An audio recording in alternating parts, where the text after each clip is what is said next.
जयपुर के सर्व साधक लोगों को हमारा प्रणिपात।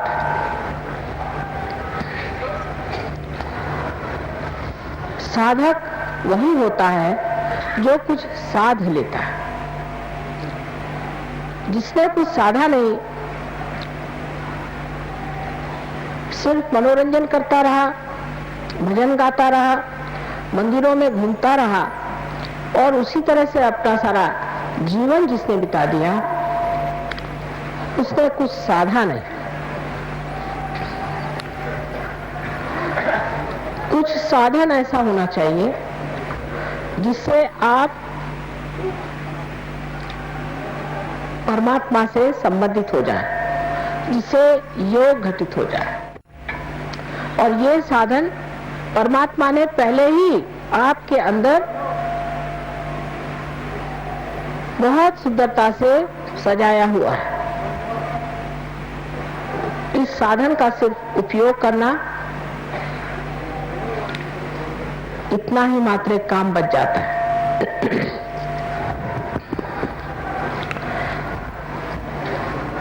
हमारे अंदर जो सूक्ष्म चक्र हैं, उसके अंदर या उनके अंदर हर चक्र पे एक एक देवता विराजमान। हम गणपति को मानते हैं, लेकिन हम ये नहीं जानते कि गणपति हमारे अंदर भी विराजमान है।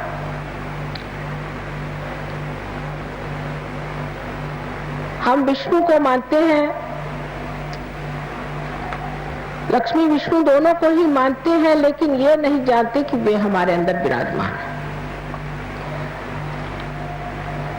अभी जगदम्बा का जो भजन कहा गया, वो जगदम्बा भी हमारे अंदर विराजमान है।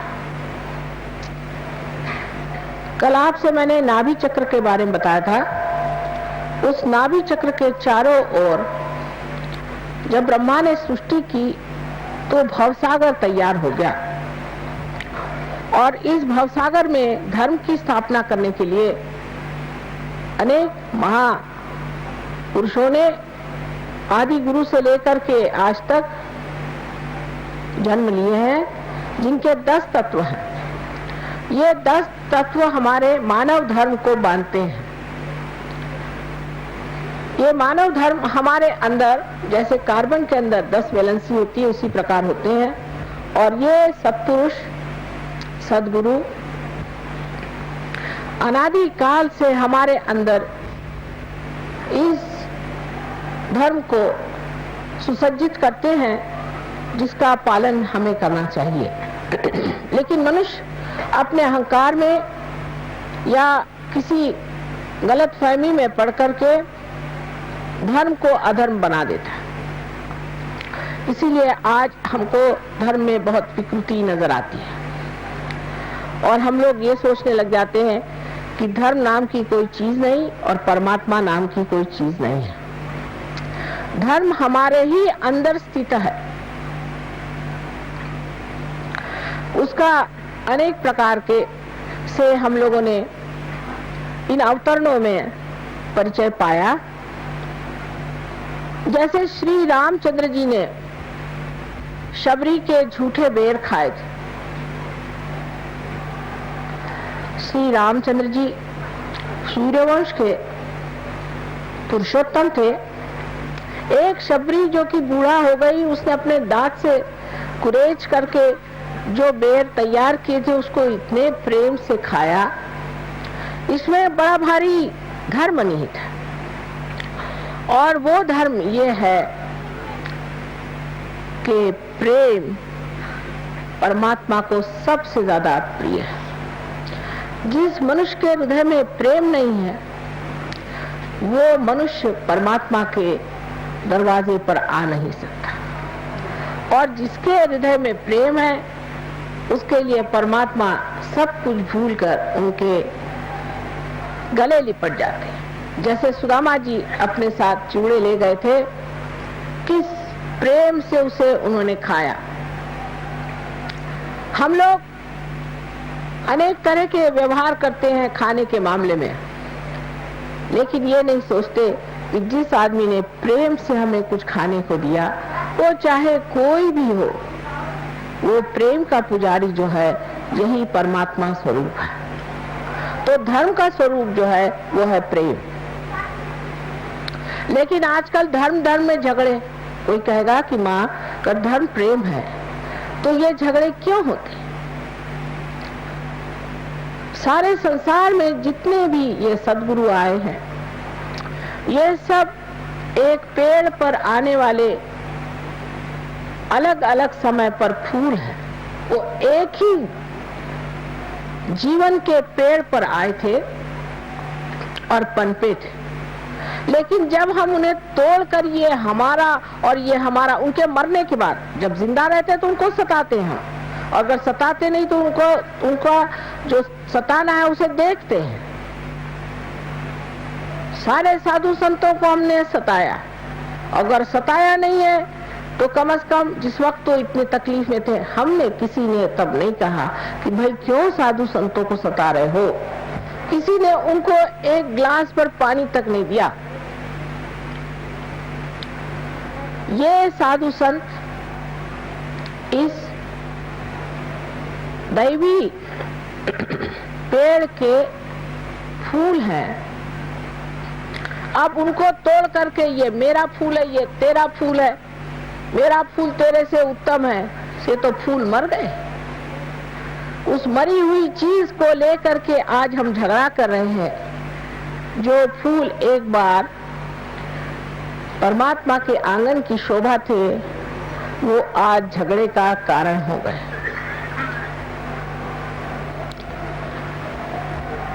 सो ये सारा धर्म जो है वो प्रेम का धर्म है, क्योंकि सारी शक्ति ही परमात्मा की प्रेम की है। अगर परमात्मा हम लोगों को प्यार न करते तो वो इस सृष्टि की रचना ही न करते।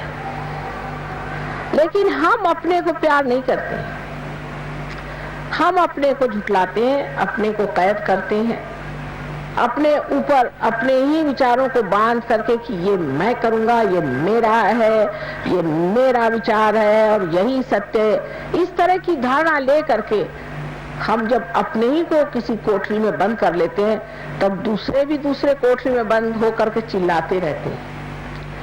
प्रेम में मनुष्य स्वतंत्र हो जाता है, स्व का तंत्र जान जाता है। इसलिए धर्म ये प्रेम है। अब किसी किसी जमाने में ऐसा समय आया कि जहां हिंसा को भी करना पड़ा। जैसे श्री कृष्ण ने युद्ध में अर्जुन से कहा कि ये तो सब पहले से मरे हुए हैं और तू इन सबको मार। उन्होंने कोई आजकल की अहिंसा नहीं सिखाई कि कीड़े मकोड़ों को बचा के रखो। क्या मैं कीड़े मकोड़ों को कुंडलिनी जागरण देने वाली हूँ जो कीड़े मकोड़े बचाते रहते हो? उन्होंने कहा इनको मार, तेरे जो गुरु हैं उनको भी तुम मार। उस वक्त देखिए धर्म को समझना चाहिए पूर्णतः। उस वक्त आपको कर्ण का किस्सा मालूम है कि कर्ण का पांव जब रथ में अटक गया और अर्जुन ने अपना गांडी उसके ऊपर उठाया, उसने कहा देखो मैं वीर हूं और तुम भी वीर हो, और एक वीर पर निशस्त्र आप हमला नहीं कर सकते। तब कृष्ण ने अपनी उंगली आगे करके कहा कि जिस वक्त द्रौपदी की लाज लूटी जा रही थी तब तुम्हारी वीरता कहाँ गई थी? मार इसे। अहिंसा नहीं सिखाई थी, दुष्टों की हिंसा ही सिखाई।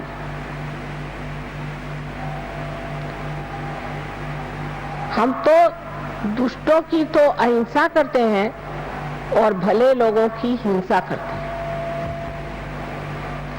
हमारे यहाँ बहुत से ऐसे लोग हैं कि वो कहेंगे कि साहब हम तो कीड़े मकोड़े बचा के रखते हैं, लेकिन अगर किसी के घर पे कुर्की लाना है तो उसकी बीवी बच्चों को बाहर निकाल के खड़ा कर देंगे। उसका अगर अपमान करना है तो उसको कर देंगे, बेचारा अकेला कमाने वाला होगा, उसको जेल भेज देंगे एक छोटे से रुपयों के पीछे। ये धर्म नहीं, यह अधर्म है। धर्म की व्याख्या इन लोगों से हमें समझना चाहिए। हमारे सामने ये अवतरण आए जिन्होंने हमारे अंदर ये चक्र तो बनाए, लेकिन इन्होंने हमारे सामने आदर्श भी रखे जिनको हमें समझना चाहिए।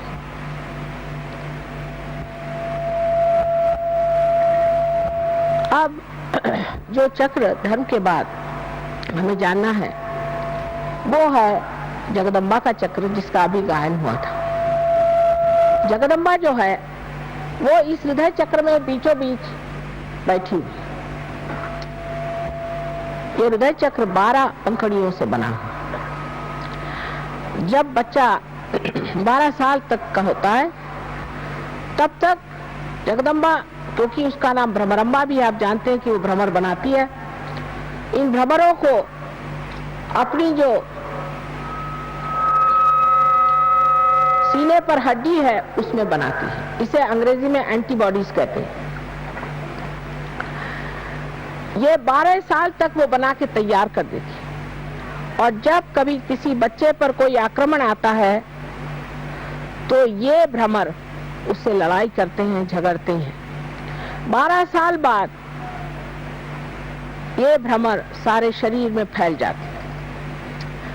लेकिन जैसे कि हमारे ऑल इंडिया रेडियो है, उसी प्रकार ये जो हड्डी है, इस हड्डी से ही उनको आदेश जाते हैं कि अब यहाँ लड़ो, अब ऐसे हमला करो, कुछ जरूरत है और इधर से लोग भेजो। ये हमारे अंदर होने वाले सारे आक्रमणों से लड़ते रहते हैं और कभी कभी हताहत भी हो जाते हैं। ये चक्र विशेषकर औरतों का ज्यादा पकड़ा जाता है, क्योंकि उनका विश्वास ये नहीं होता कि हमारी माँ जगदम्बा है, सर्वशक्तिमान, सबका पालन करने वाली, सबका तारण करने वाली जगदम्बा हमारी माँ है। पति ने जरा सा डांट दिया या कहीं कुछ चीज डर की बता दी तो औरतें डर के बैठ गई। जिस देश में पद्मिनी जैसी वीरांगना हो गई, उन वीरांगनाओं का आपके सामने स्वयं आदर्श है, वो तो जीवित आदर्श है इतिहास में। लेकिन आजकल की औरत जो है बड़ी डरपोक है और उसे आदमी भी जरूरत से ज्यादा दबाते हैं और उसकी परवाह नहीं करते। उस वक्त उसका ये चक्र पकड़ जाता है और उससे ब्रेस्ट कैंसर की बीमारियां ज्यादातर होती हैं। ये चक्र आदमी में भी पकड़ जाता है। जब पकड़ जाता है तो वो डरपोक हो जाता है, बहुत डरता है और छोटी छोटी बात में उसे डर लगता है, झिझक लगती है, हाथ उसके थरथराते हैं, पैर उसके थरथराते हैं, किसी भी काम में पड़ता है तो डरते रहता है। जगदम्बा ये शक्ति है।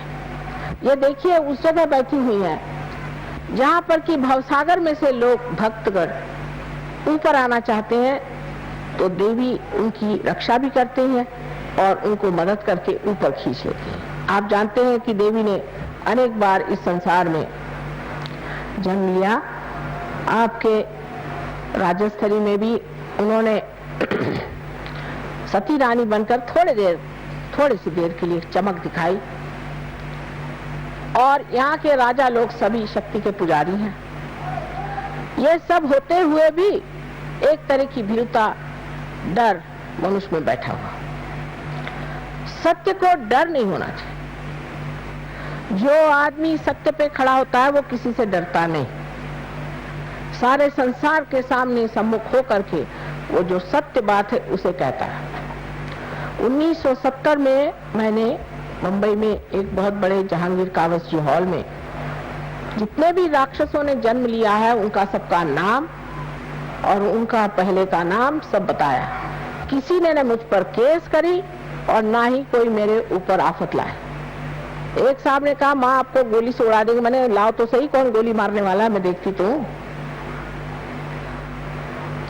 थर थर थर थर कांप उठेंगे। ये माँ की शक्ति होते हुए भी हम लोग इस कदर कायर और डरपोक हो गए। इसकी वजह ये भी है कि वीरता को हमने जाना नहीं, शूरता को हमने समझा नहीं और सत्य का हमने मान नहीं रखा। असत्य पे चलने वाले लोग डरपोक होते हैं।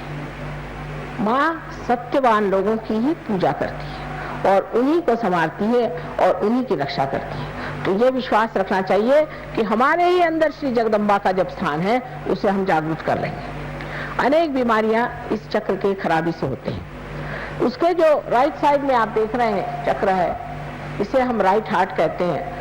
ये चक्र यहाँ राजस्थान में बहुत पकड़ता है। ये श्री राम का चक्र है। श्री राम का चक्र है जो कि पुरुषोत्तम है। एक तो लोग जो सरकारी चीजों से बहुत डरते हैं उनका ये चक्र बहुत पकड़ता है क्योंकि पुरुषोत्तम श्री राम ये एक आदर्श राजा थे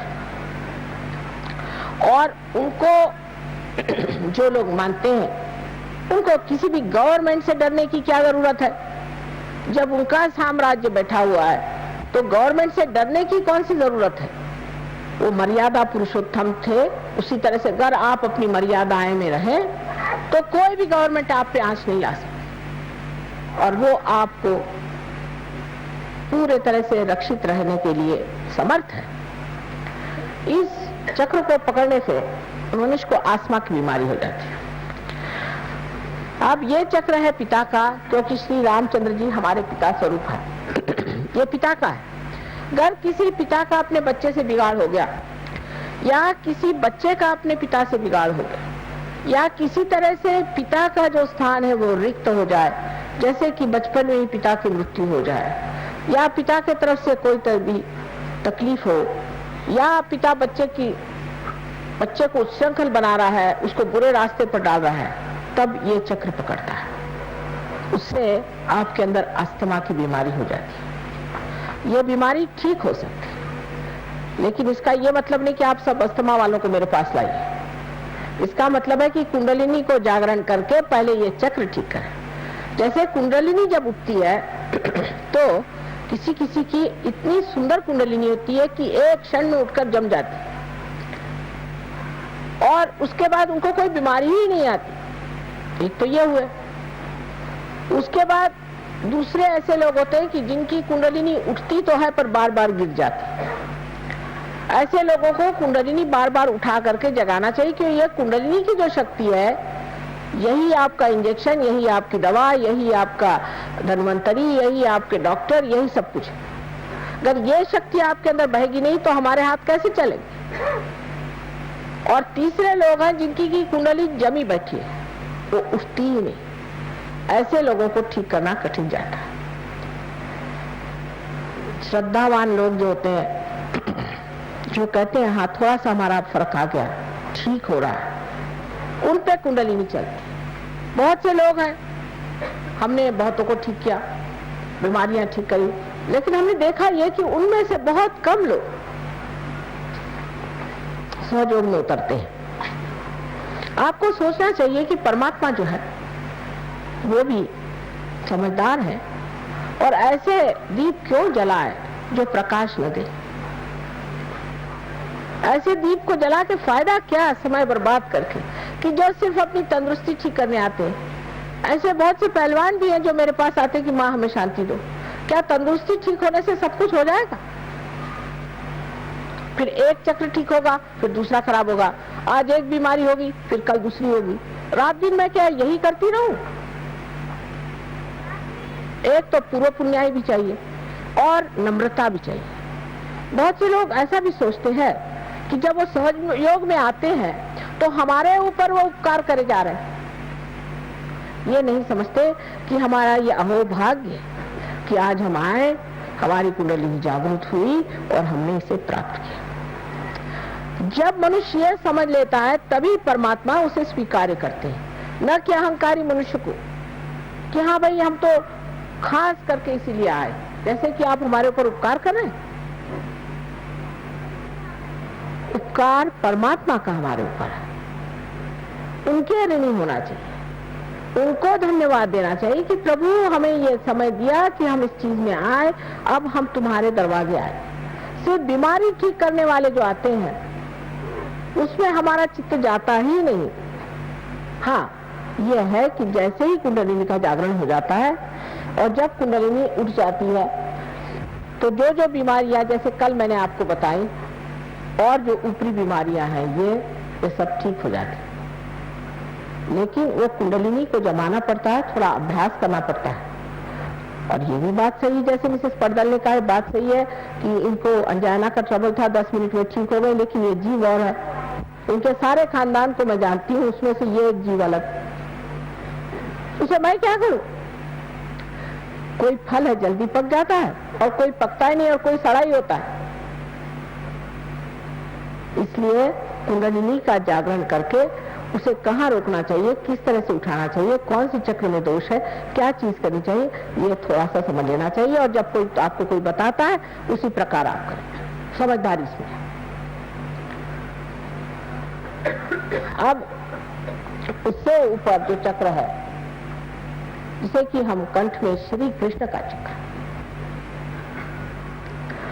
इस जगह श्री कृष्ण जो गोप गोपियों के साथ खेला करते थे, वो बराबर बीचों बीच।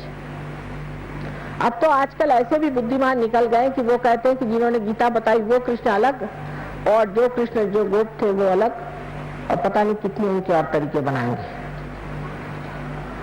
ये जो कंठ है, इस कंठ में 16 है, क्योंकि उनकी 16 कला आप जानते हैं, 16 पंखुड़ियां हैं। इसे विशुद्धि चक्र कहते हैं, मैंने एकदम विशुद्ध, क्योंकि योगेश्वर है। योगेश्वर को कुछ चिपकता नहीं है, तो आप उनकी कहानियां जानते हैं कि वो साक्षात योगेश्वर है, उनको कुछ चिपकता नहीं, बिल्कुल विशुद्ध आत्मा। और जब विशुद्ध पे आप आ जाते हैं तो सारी चीज नाटक जैसे दिखाई देती है और आप साक्षी होकर उसे देखते हैं। कोई चीज आपको चिपकती नहीं, आप साक्षी होकर के देखते हैं कि ये तो ड्रामा चल रहा है। क्योंकि आप जिस पानी में या भवसागर में फंसे हुए अपने लहरों से डर रहे थे, उससे उठकर के आप नाव में बैठ गए, आप लहरें देख रहे हैं। ये साक्षी स्वरूपत्व आप में अंदर आ जाता है।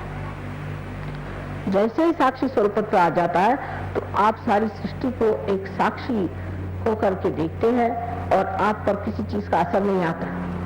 दूसरी बात यह है कि जो प्रश्न है आपके, उसका हल इससे बाहर निकलने पे ही होता। जब तक आप उसमें उलझे हुए हैं, आपके प्रश्न कभी ठीक हो ही नहीं सकते। उससे जब आप बाहर निकल आते हैं तभी आप इस प्रश्न को ठीक कर सकते हैं।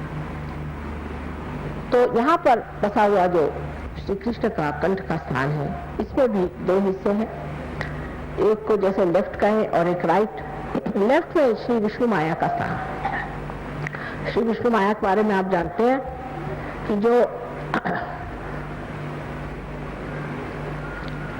उनकी बहन थी, जिन्होंने स्वर्ग में जाकर के आकाशवाणी करी थी, बादलों में से गरज कर कहा था कंस से कि तेरा मारने वाला अभी जीवित है। वही आकाशवाणी आज भी कार्य करती है, जो बिजली है ये भी कार्य करती है। और आप कभी देखिएगा तो आपको आश्चर्य होगा कि हमारे भी फोटो बड़े कमाल के आते हैं।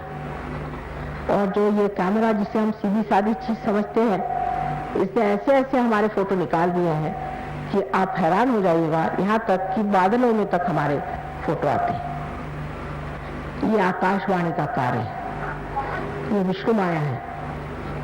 इस विष्णु माया पर ये कहना है कि जब हमें भाई बहन का विचार नहीं रहता, जब हमारे अंदर ये शुचिता रहे, हम जब दूसरी औरतों की ओर बुरी निगाह डालते हैं, तब भी ये चक्र पकड़ जाता है।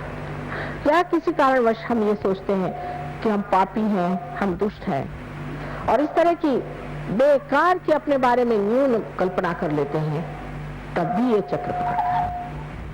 ये कल्पना कहीं कहीं बहुत ज्यादा मैं देखती कि हम तो पापी हैं, क्योंकि रात दिन जो आता कहता तुम लोग पापी हो, ये संसार पापी है, और जो बताने वाला वो कौन बड़ा धर्मात्मा है।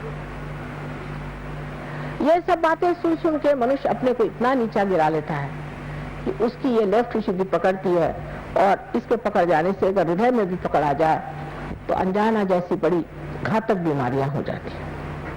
रात दिन कभी पत्नी, कभी पति, कभी घर, कभी समाज, किसी भी औरत में ये हमेशा बढ़ते रहता है कि तुम बड़ी खराब। उस वक्त ये चक्र पकड़ जाता है और इससे अनेक बीमारियां हो जाती, पर सबसे घातक बीमारी इसकी अनजाना की है।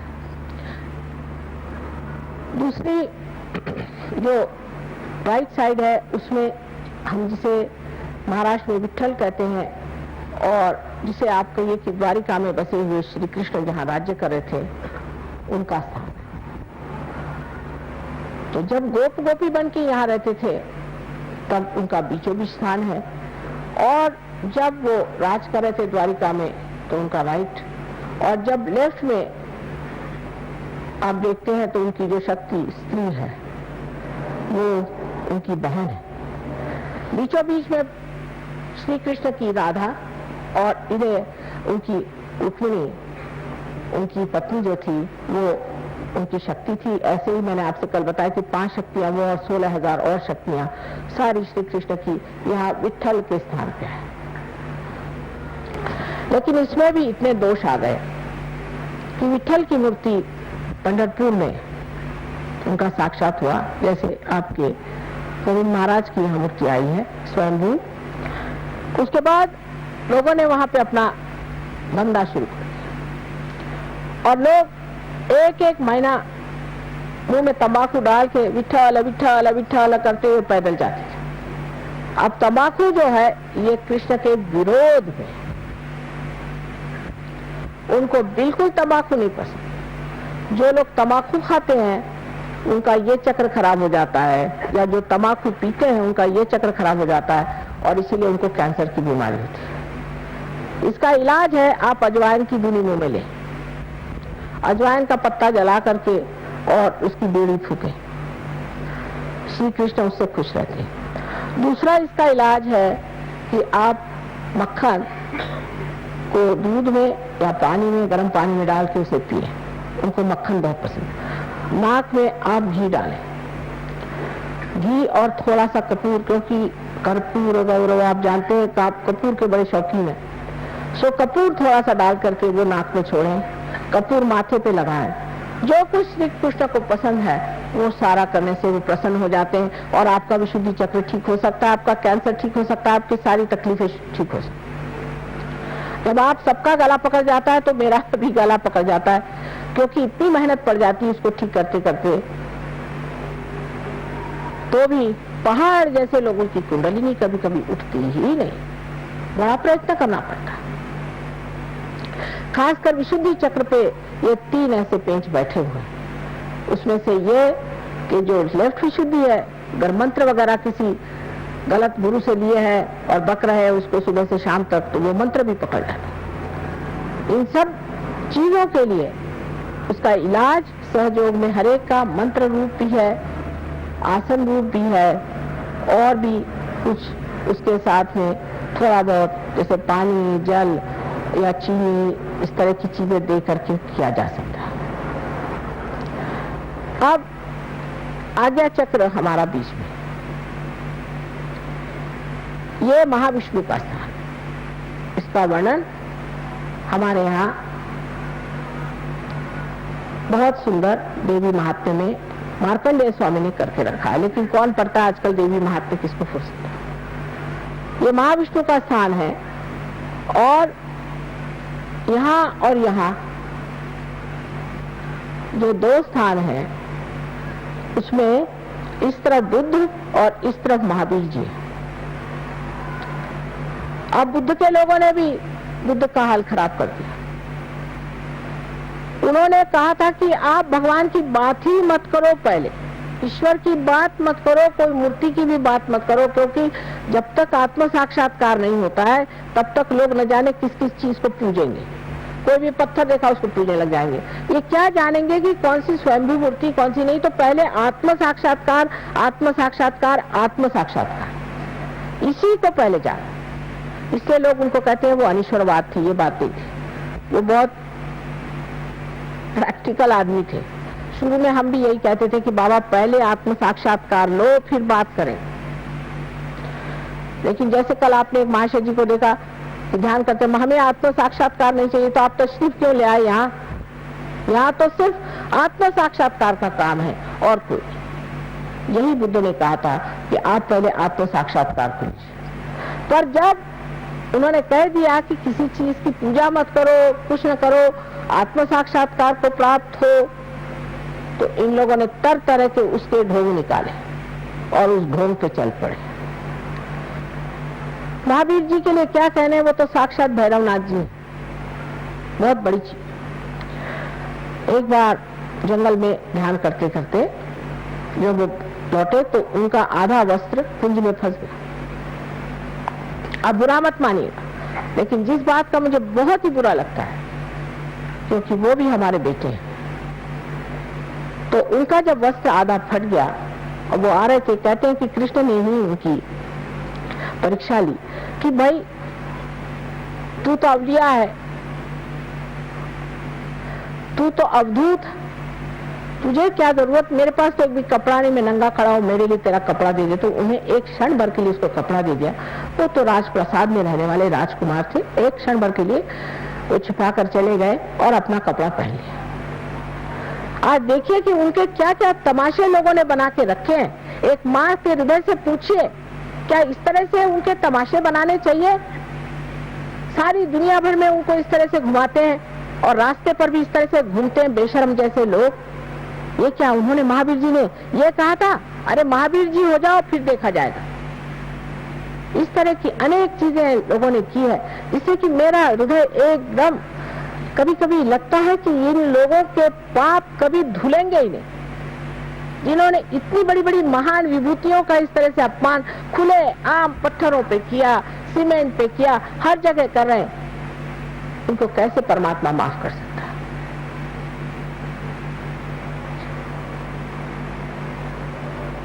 नेमिनाथ जी ने जिस वक्त में श्री कृष्ण के साथ, उनके वो भाई, चचेरे भाई थे नेमिनाथ जी, जो कि तीर्थंकर थे, उनको उपरति हो गई। उनके शादी में बहुत सारे जानवर आए मारने के लिए और परिंदे आए, उनको देखकर उपरति हो गई। ऐसे सबको हो सकती उपरति। तो उन्होंने ये बात कह दी कि भाई मैं ये हिंसा नहीं करूंगा। लेकिन अब जो कीड़े मकोड़ों को भी बचाते बैठते हैं, ये कोई इन्होंने कहा था क्या? कहां से कहां आप लोग पहुंच जाते हैं। कम से कम जो सही बात है उसको सीखना चाहिए। मैंने बहुत सारे जैन मुनियों से बात करी कि भाई जो महावीर जी ने कहा ध्यान करो, वो क्यों नहीं करते? ये सब मंदिर मंदिर बनाते हो। तो कहने लगे कि माँ इसलिए कि ध्यान करने से शुद्र सिद्धि आ जाती है, इसलिए। मैंने कहा देखो भाई, शुद्र सिद्धि आती है तुम्हारे अंदर, ठीक बात है, लेकिन अब हम तुमको सहयोग से असली ध्यान लगाएंगे। आप पहले ध्यान करो। अब बहुत से जैन लोग सहयोग को समझ रहे हैं कि महावीर जी का जो कहना है वही माता जी कर है, और जो बुद्ध ने कहा वही काम माता जी, जो सच्चा दरबार कहते हैं वो ये। और बेकार की चीजों में अपना पैसा, अपना सारा चित्त बर्बाद कर देना ठीक है। अब तीसरे यहाँ ईसा मसीह, ये ईसा मसीह का खून हम लोग पहनते हैं, समझ लीजिए। अब ईसाइयों का तो और गधापंथी क्या बताओ आपसे, महागधे लोग हैं, इनसे तो बात ही नहीं कोई कर सकता। इनसे बढ़ के तो कट्टर लोग कोई है ही नहीं। हम लोग सोचते हैं कि मुसलमान कट्टर है, कम से कम वो दिखाई देते हैं, ये तो छिपे हुए कट्टर लोग हैं और महागधे हैं। इन्होंने कभी ईसा को समझा नहीं।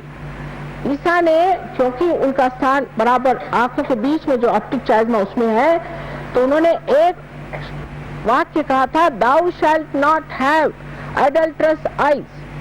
तुम्हारी आंख इतनी अबोध होनी चाहिए कि उसके अंदर कोई सी भी लालसा नहीं होनी चाहिए। बताइए, ऐसा आपको आज तक कोई ईसाई मिला है जिसके आंख में लालसा न हो? जिस बात को उन्होंने खास ठोस तरीके से कहा वही चीज उनमें नहीं है, वो तो सभी में एक ही हाल है।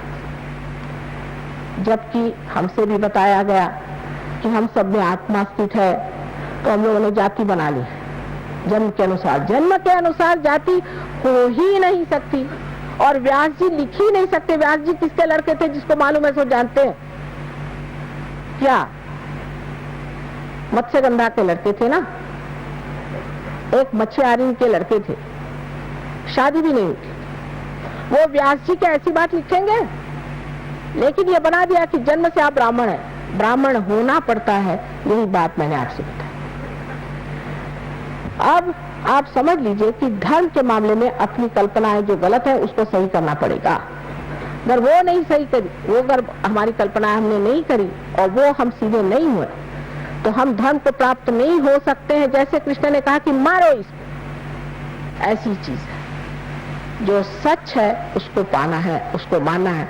इससे हमारे अंदर के जो दूषित धर्म है सब निकल जाएंगे और जो सच्चा धर्म वो खड़ा होकर के सारे विश्व में एक धर्म हो जाए, क्योंकि सब ने एक ही बात कही है।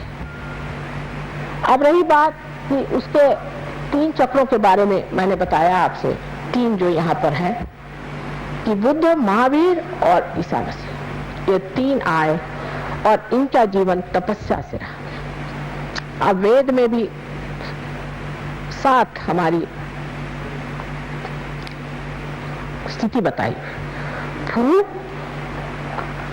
भू माने पृथ्वी, पृथ्वी से बना हुआ श्री गणेश। भूर्व अंतरिक्ष बना हुआ ब्रह्मदेव, ब्रह्मदेव ने अंतरिक्ष बनाया। उसका वो सिर्फ जो तत्व है वो कहते हैं भूर्भुवः स्वहा। स्वाहा नाभि चक्र पे होता है, जहां हम सब चीज को खा जाते हैं, जहां अग्नि खा जाती है। ये लक्ष्मी नारायण जी का स्थान है। भूर्भुवः स्वहा मना, ये माँ का स्थान जगदम्बा का। जना, जना इसलिए कि श्री कृष्ण ने जन जागरण का विचार किया, जन में उतरे। और इतना ही नहीं, विराट, श्री कृष्ण स्वयं साक्षात विराट है। सारे जन के अंग प्रत्यंग उनके अंदर है, इसलिए वो जन। और तप, इन तीनों ने तप किए हैं। और अब संस्कार पे सत्य है जो आदि शक्ति आपको देती है।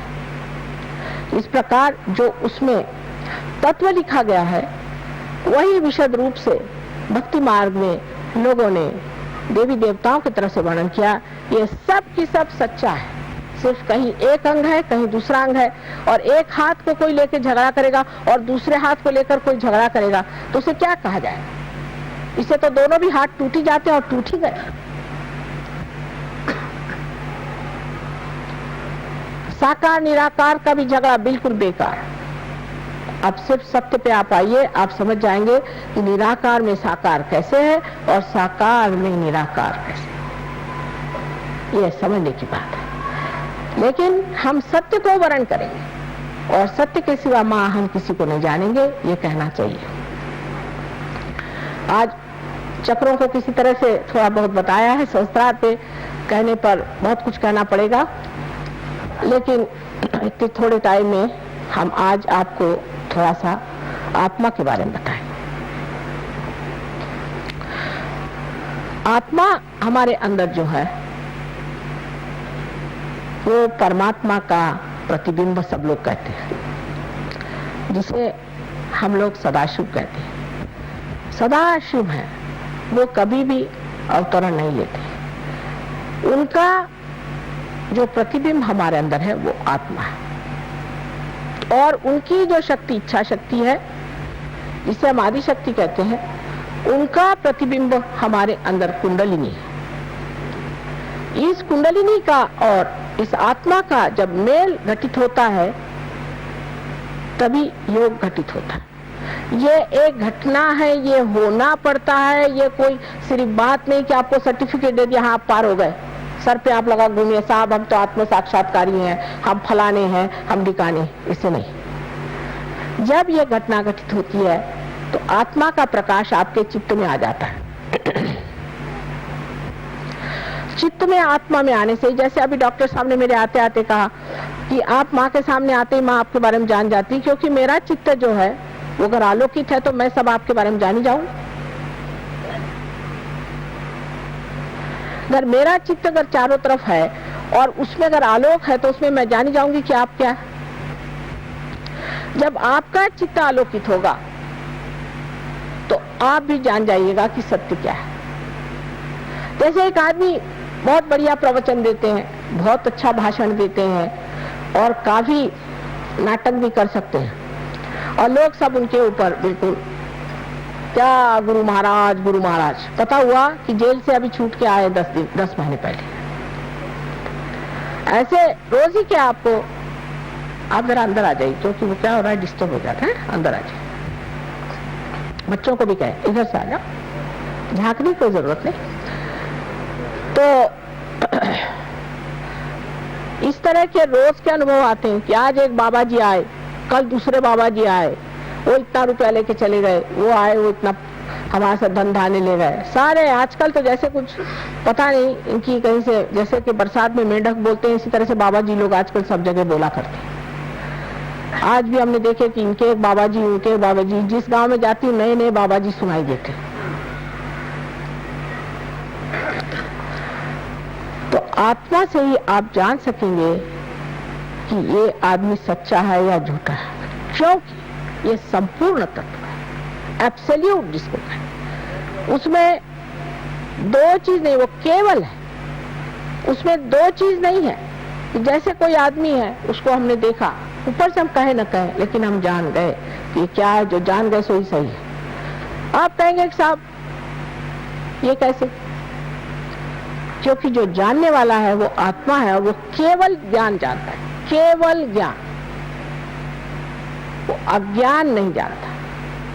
और केवल ज्ञान में वो बराबर बता देगा कि ये चीज ऐसी है, माने वो सत्य स्वरूप है, एकदम आपके सामने साक्षात हो जाएगा। शुरुआत में तो आपको जरूर है कि अपनी उंगलियां हाथ पे देखना पड़ेगा कि चक्र कहाँ पकड़ रहे हैं, कौन सा इनका चक्र पकड़ रहा है, इनको कौन सी तकलीफ है, ये वो देखना पड़ेगा। बाद में ये करते करते अभ्यास से आप इतने माहिर हो जाएंगे कि देखते से आप बता देंगे। अब बहुत से लोग आते हैं, भाई तुम्हारा कोई गुरु नहीं? मेरा कोई गुरु नहीं। अरे भाई दिखाई दे रहा है तुम्हारे पेट में कुम्हला रहा है, लेकिन बोले नहीं मेरा कोई गुरु नहीं। अरे है, बता दो नाम तो जल्दी ठीक हो जाएगा। वो बताएंगे नहीं गुरु का नाम। अरे मेरा भी समय बर्बाद करो, अपना भी बर्बाद करो, इतना बड़ा हमें काम करने का सारे विश्व का, छोटी छोटी चीज में लोग अटक जाते, क्यों नहीं उससे छुटकारा पाते? इस तरह से जब आप अपने सत्य को जानते हैं तो आश्चर्य होता है आपके अंदर। आप देखते हैं कि मेरे अंदर भी ये कैसा दोष आ गया, ये कहां से आ गया। जैसे आज एक लड़की से हम बात कर रहे थे कि भाई तुम्हारे लिवर की शिकायत है और तुम इतनी छोटी लड़की,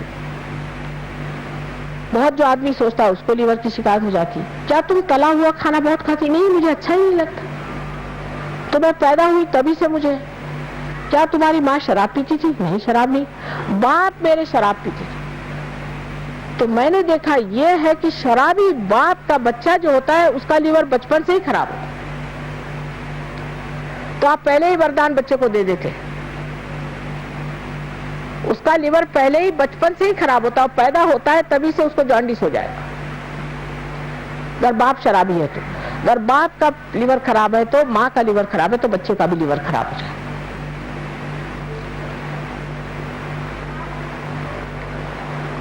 तो जो सत्य है उसको जानने के लिए अपना चित्त शुद्ध रखना चाहिए। अब उसका ये मतलब नहीं कि आप चित्त को धोते बैठिए, लेकिन जब आप ध्यान करते हैं तो आप निर्विचार में आ जाएंगे। जब आज्ञा चक्र से कुंडली में ऊपर उठ जाएगी आप निर्विचार हो जाएंगे। ये जो विलंब का स्थान है इसको बढ़ाते जाना चाहिए, ये निर्विचारता बढ़ाती जानी चाहिए। उस वक्त आप शांत चित्त हो जाते हैं, आप में शांति आ जाती है। जिस वक्त शांति होती है तभी कोई वृक्ष बढ़ता है। जिस वक्त आप निर्विचार होकर ध्यान में आ जाते हैं तो वृक्ष ठीक से बढ़ता है और प्रगति होती है। हर तरह का सत्य आप जान जाइएगा।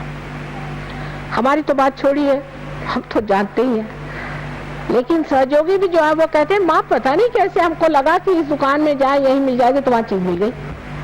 हमको लगा कि इस रास्ते पे चले जाए, वहां एक सहयोगी बैठा हुआ था, उसने कहा भाई मैं तुम्हारा इंतजार कर रहा था, देखो यहाँ पे एक आदमी हमारा है रिश्तेदार बीमार पड़ा, चलो। कहीं कुछ ऐसी छोटी छोटी होती, इतनी बड़ी बड़ी बातें हो जाती हैं कि बड़ा आश्चर्य होता है। और सत्य को आप तत्व पे जानते हैं कि तत्व कहाँ खराब है। जैसे कि पेड़ है, पेड़ को अगर आपको तो उसका पत्ता खराब हो गया है तो आप पत्ते को नहीं ठीक कर सकते, आपको उसके जड़ में उतरना चाहिए, उसके तत्व में उतरना चाहिए और तब पेड़ ठीक हो जाता है। इसी प्रकार तो पहले तो आपको ये ज्ञात हो जाता है, विद हो जाता है, आपके उंगलियों पर विद हो जाता है, आप वेद को जान लेते हैं कि ये सत्य क्या है। दुनिया भर का ज्ञान आपके अंदर आ जाता है। अभी हम महाराष्ट्र में गए थे, बैलगाड़ी में जाना पड़ता है कि तो बैलगाड़ी वाला आदमी उससे बातचीत शुरू करी तो हमने कहा तो कबीर बैठा गाड़ी चला रहा होगा। अरे हमने कहा सब नहीं, तुम्हें जाना कैसे? कहीं भाई ये सब अंदर ही था ना, तो आपने लाइट दे दिया हमारे अंदर तो हमने सब जान लिया। बात तो सही कह रहा हूँ ना? और मैंने कहा बिल्कुल सही कह रहे हो, कमाल है तुम्हारी। तुकाराम कौन सी यूनिवर्सिटी में गए थे? ज्ञानेश्वर जी कौन सी यूनिवर्सिटी में गए थे? वो अवतरण तो थे नहीं, लेकिन क्या ज्ञानी लोग थे। ये ज्ञान कहाँ से आया? ये हमारे ही अंदर सारा असल ज्ञान, जो केवल ज्ञान अपने अंदर है, उस ज्ञान को तब आप प्राप्त करते हैं। ये आपकी आत्मा की ज्योत है, जो जलने से आप प्रकाश में सांप को सांप देख सकते हैं और रस्सी को रस्सी देख सकते हैं। अनेक है इसकी चीज, अब इसको अभी बताने का इतना समय नहीं। तो ये सत्य है और चित्त भी है।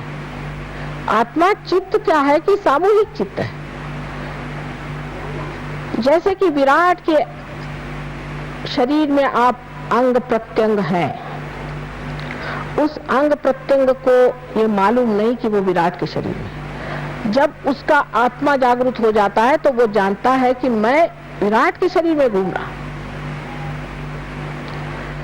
उसकी सामूहिक चेतना जागृत हो जाती है, उसका चित्त सामूहिक होता है। जिसके अंदर आत्मा की ज्योत आ जाती है उसका चित्त सामूहिक होता है।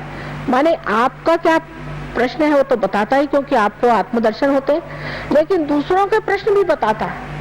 और अगर आप ये भी जान ले कि ये कैसे ठीक करना है तो वो भी वो ठीक कर देता है। इसलिए सारा समग्र ज्ञान